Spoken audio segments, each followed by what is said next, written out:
overloaded. Toby was worried. So many workmen were needed at the quarry that Henrietta wasn't able to carry them all. Bertie did his best to help, but he couldn't get closer than the quarry gate. "We need another coach to take the men inside," Toby complained. One morning, Bertie didn't feel well, and Henrietta was all on her own. More and more workmen climbed into her. "Help!" Henrietta exclaimed. "I shan't be able to move." "We can't either," grumbled the workmen. "We're too squashed together." Henrietta had a balcony at each end, and soon even these were packed. She was fuller than ever before. Toby had a hard job starting. "Come on, come on, come on, come on," Toby fussed impatiently, his wheels slipping on the damp rails. People in the street stared as the train struggled past. Toby rang his bell cheerfully, but Henrietta wasn't so happy. Suddenly, a car came out of a side street in front of them. Toby's driver put on the brakes at once.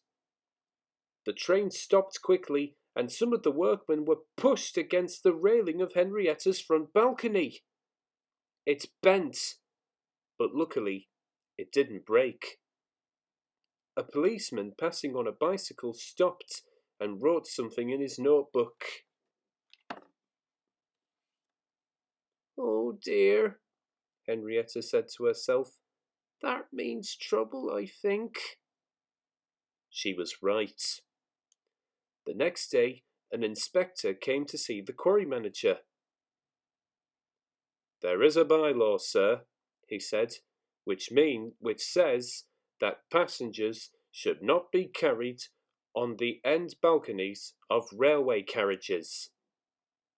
"I'm sorry, Inspector," the manager said. "It doesn't usually happen, but the bus couldn't run today." "Please make sure it doesn't happen again," said the inspector sternly. The quarry manager telephoned the Fat Controller to see if he could help. The Fat Controller wasn't hopeful, and the quarry manager went home to tea, shaking his head sadly. A few days later, Thomas stopped at the station by the river. As they waited, they heard a buzzing noise from behind a hedge near the platform. Suddenly, there was a rustling and a loud crash. A man's head appeared above the hedge. He had a saw in his hands. "It's nice to see the railway once more," he said cheerfully. "It's been like a jungle in here." Later, Thomas stopped there again. "Hello?" said a shaky voice. Thomas was puzzled, but his driver heard it too.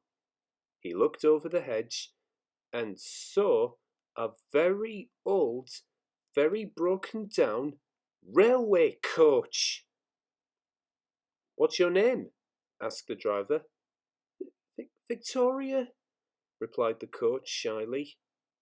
"Are you Thomas's driver?"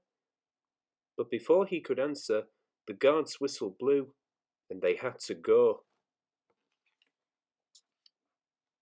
At the top station, Thomas told Toby about the workmen. "I really need another coach," he said sadly.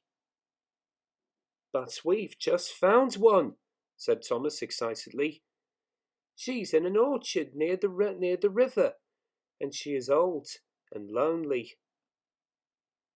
"She's got no wheels, and her roof leaks like a sieve," interrupted Thomas's driver. "Don't even think about it." But Thomas did think about it and asked the Fat Controller. The Fat Controller listened, made some arrangements, and then telephoned the quarry manager. "Good morning, Toby and Henrietta. the manager greeted them the next morning. "It's going to be all right," he went on.